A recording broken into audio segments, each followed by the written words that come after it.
Good evening, good morning, good day.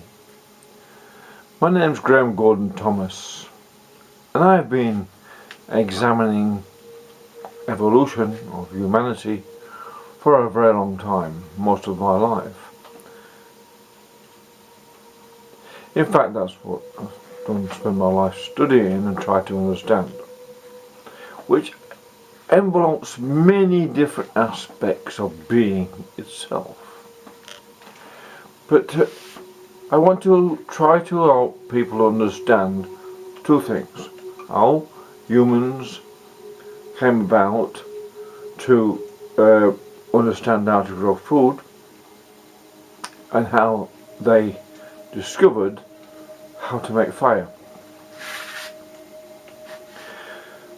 When people began to grow food, or learn that they could grow it, like every other discovery humans have made up till recently, when science became actually a paradigm within itself, a paradigm shift in itself, when science become involved in advancing known physics, chemistry, maths and geometry. When people got to that level, then they could experiment along known paths. But right at the very beginning of humans'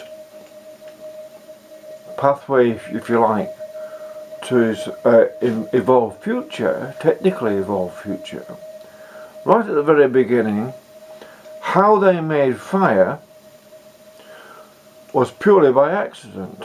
They didn't, of course they saw lightning strikes, and that's Prometheus, they're coming from the sun, fire came down from the sky, yes, that's a lightning strike. But when humans a long time ago began to make stone, Stone Age, they made stone axes, stone shapes, and they found flint by accident, purely by accident. Some person could have been one of the children, and they're looking for stones to make flints out of, to make the knives with and axes with. They would have struck this in the dark or in the shadows of a cave, and everyone would have said, "Wow, do that again." It would have got very excited to see the sparks coming off the flints as they struck them together. It's as simple as that. And this is the instinctive moment that happens right through the ages and right through time, right through to now, where instinct and intuition spark together and connect with past experiences. And someone's seen a lightning strike the ground and start a fire. And it reminds them of that. This sparks coming off, the shower of sparks coming off the two stones being rubbed together, reminds them of that, and they connect the two together instantaneously. And someone gets a bit of dry grass or something, whatever it is they can make, that can harness the sparks, and they capture the sparks in their hand for the first time and have started a fire. And that's how, because basically that's how most discoveries are made, through accident to start with, occasion, and then instinct and intuition mixing together. Because and this is the most important point of what is human, is asking the question. That even if the question's not spoken, the question is in the mind. All sentient beings, or cats, for instance, have to ask a question: how do they catch the rat? How on their own do they stalk it? They're still asking questions, they're still solving problems. Of course, humans are far better at solving problems than cats. But at the very beginning, there wasn't such a massive degree of difference. But at some stage, that initial spark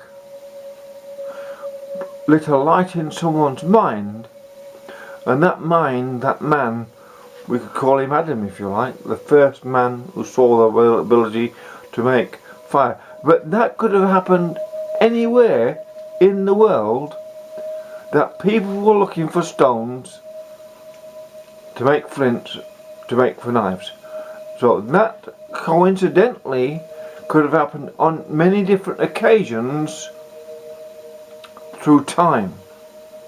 In other words, that technology of making fire, like all technologies, may have started at one place. It may be a long time afterwards where it initiated another place. But there's also something in the universe and the cosmos. Maybe there's a mental connection, and we still have that. When it comes to growing food, or discovery of that we could grow food, there are many aspects to this, but there's one. It wasn't, people didn't invent the growing food. Again, it's discovery by accident. People eat seeds of grains or whatever they're eating of seeds of, and they defecate. Say they stay in one place for a while. Say they stay in one place, and they defecate in an area. I mean, they defecate, say, in an area downwind from them. Got to give some credit of having some sentience. And then, when they defecate, later on, maybe they come back. Maybe they do a pathway, like the Aborigines in Australia used to do, follow the food trail, and they come back next year. Where they defecate, they notice what they defecated were the seeds. The plants came up, what they ate. That is the initiator of farming, what they call farming. It's simple. It's observation and experience, intuition and instinct, and asking a question.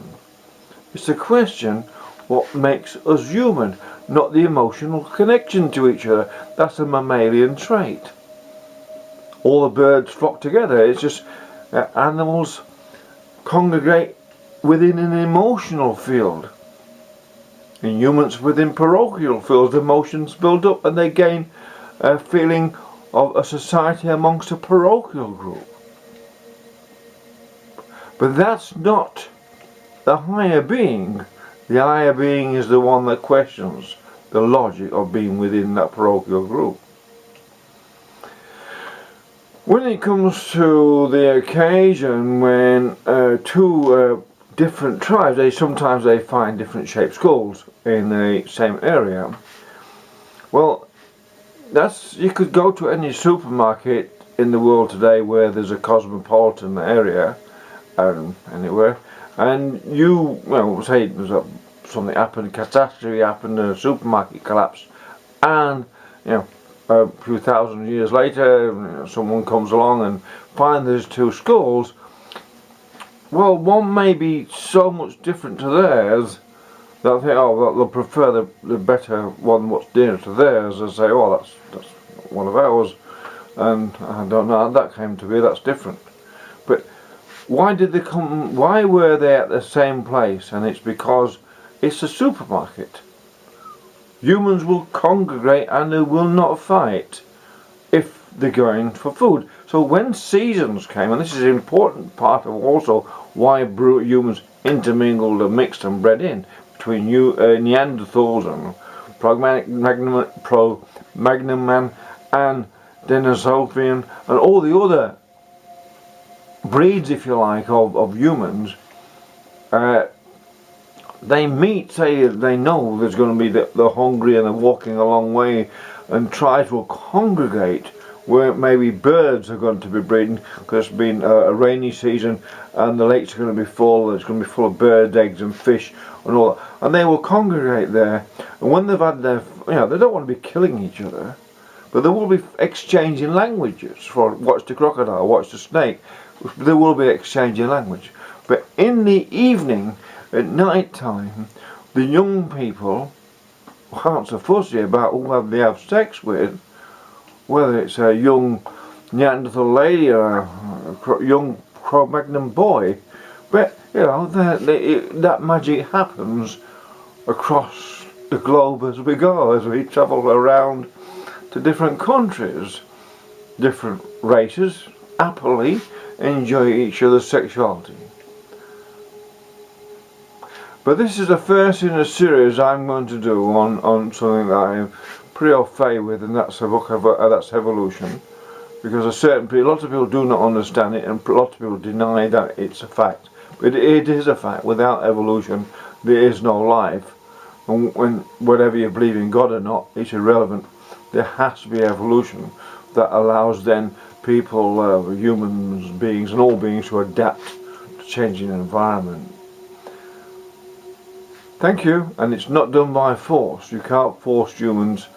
That's Nazism, when people force, through political correctness, people to adapt to an environmental ideal, a social environmental ideal. That's Nazism, and it's a form of eugenics. But we'll get to that in another video. Thank you, I'm Graham Gordon Thomas. I'm going to now explain evolution like it's never been explained before on YouTube. Thank you.